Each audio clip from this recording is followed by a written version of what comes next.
Right here we have the crank hole cover for a 1935 Hupmobile. Now, first of all, 1935, that's a big 8-cylinder car. That's a 527T. It's something you're probably not going to crank. Well, why would they have a crank hole cover? Well, you'd still get a crank, and if you were man enough, you probably could start it that way. But the real truth is it gave you a way to work on the car easy. So at that time, they still did this. Now, the crank hole cover works fairly easily. It has a spring-loaded center portion that can be removed. And you could remove it down here with like a screwdriver.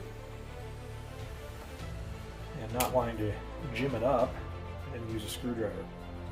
And you can see in looking at this that it's got all kinds of cloudiness and super teeny scratches. We're going to show how we're going to fix that. It has one more issue right here. We have a dimple that's pointed out. Shouldn't be. You can see the corresponding spot where it was hit in the back. Never been on a car, so we're going to see if we can bring this out and polish this up real easy and make it into something that we can actually use without replating it.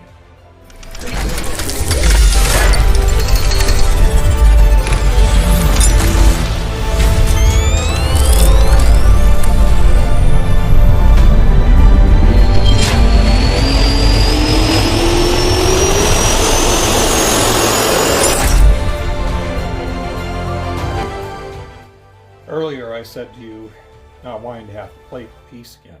So here's our main piece of that crank hole cover. It's a jeweler's file. I bothered to decide, hey, maybe I should see if it's really plated. So you can see I'm filing on it. But whether you can see it or not, I'm not getting different color metal. If this were plated, I would expect to see copper.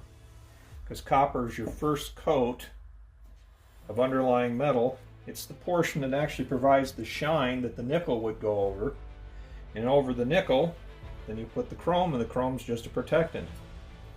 So this is a stainless piece, it appears. Some stainless is magnetic, some is not, but this appears to be a stainless piece. But we're still going to show you how we're going to take care of the issues here. But we're not even talking about a piece that we'd have to plate. We don't want to plate a stainless piece. Let's fix the stainless piece. Now, we've shown you other videos how to do some things, but we're also going to show you a couple things here. They're a little different. Let's keep watching, see how it's done. All right, here we have our purple microfiber cloth, and we have some rubbing compound. This rubbing compound, as if we were working on a painted surface. So we're going to take that and we're going to rub our stainless piece here and see what we have for results in general, where we're starting. And we'll quickly clean that up. It shows us there are a lot of microscopic scratches in the original piece here. But you can also see, look at that. See that black I got? Wow. That tells you about the mess that's really on here right now. So I'm just going through and taking the junk off of it for the moment. See what we really have. See, it doesn't take long at all. We're not adding any scratching to it. We're generally improving the appearance quite a bit. Now there it is, in just a few seconds. We've taken off the majority of it, and probably in the camera it doesn't look too bad because it will shine so much from the light up above. But the fact is it's got minute little scratches in it right now. However, for the most part, that looks infinitely better than it did before. Off camera I did something here that's quite worthwhile. I did my test polishing right on that spot. You'll see there's a ridge. This piece above the ridge goes in the vertical piece on the center of the grill. So this piece will show, this piece won't show. Well, you said, why did you polish that? Again, I'm just making absolutely certain that this is in fact stainless, which it is. So I polished just that. I didn't sand it, didn't do anything like that. Instead I used a product, which is this buffing compound right here. Nice and dirty and ugly, but you can see it's kind of a dark yellow, sort of dark mustard color. That's a product called TripolI. TripolI will remove scratches like we have in this piece without having to have to sand the piece. Now in my other stainless videos, I've even shown you products to use. Besides, I haven't really talked about TripolI, but I've shown you other products to use.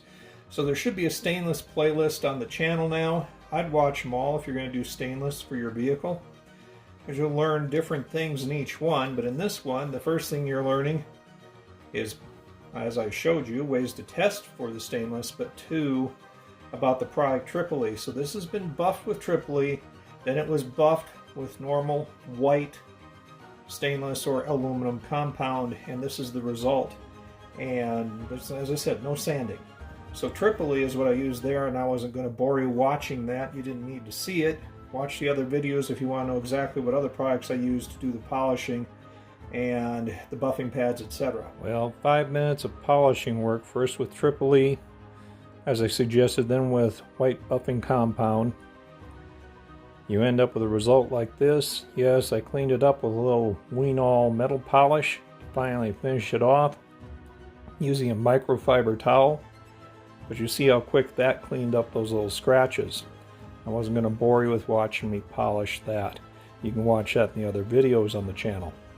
Now we're going to show you, besides the TripolI, which helps you with that, we're going to show you a method for getting rid of this bump. First thing we're going to do with this particular part is take a piece of masking tape. I have orange, it doesn't matter, it doesn't have to be orange, just what I have available. And we're going to mark our spot on top of the masking tape. You say, well, how are you going to mark on top of the masking tape? Because it doesn't give you a whole lot of feeling, but it gives you enough to do this. So right here is where our spot is on top of the masking tape. By rubbing the pencil sideways, it got darker when I came across there. You don't have to put hardly any pressure. It allows you to see the spot. So I can see the spot. On the back, we could certainly see it. But now we can see it on the front, on the top of the masking tape. And if you feel real carefully, that's basically right where it is. The purpose for the masking tape is twofold. One, we want to protect the area below it because we're going to hammer on it. And two, we wanted to see the spot through our protection. So we've got that marked now. So the next thing is to set up a miniature anvil and hammer on this spot without hitting anything else. And just to be sure, I'm going to put another piece of masking tape right there going over the top. So that shows you I want to hit here and I won't hopefully be damaging anything else.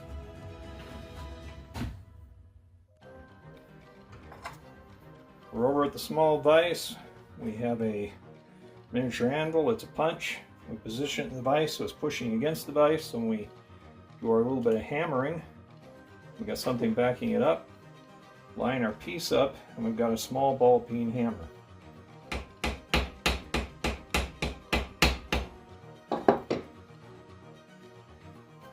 Now this may take more than one time because I'm not trying to hit it too hard. Better to be light at the moment than hitting it too hard.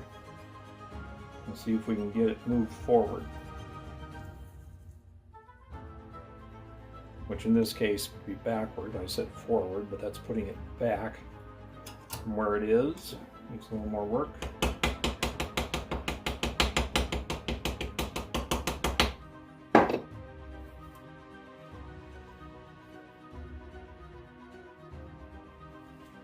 Getting some of it to go down.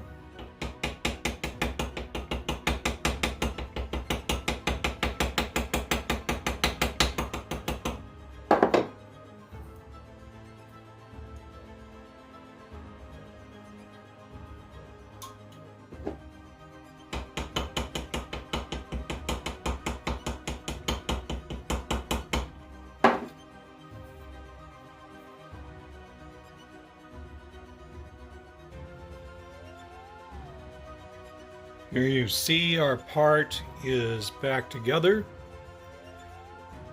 after our stainless work, moving the dent out, following our other videos on how to restore stainless. And you have the part with almost no work on a new old stock part.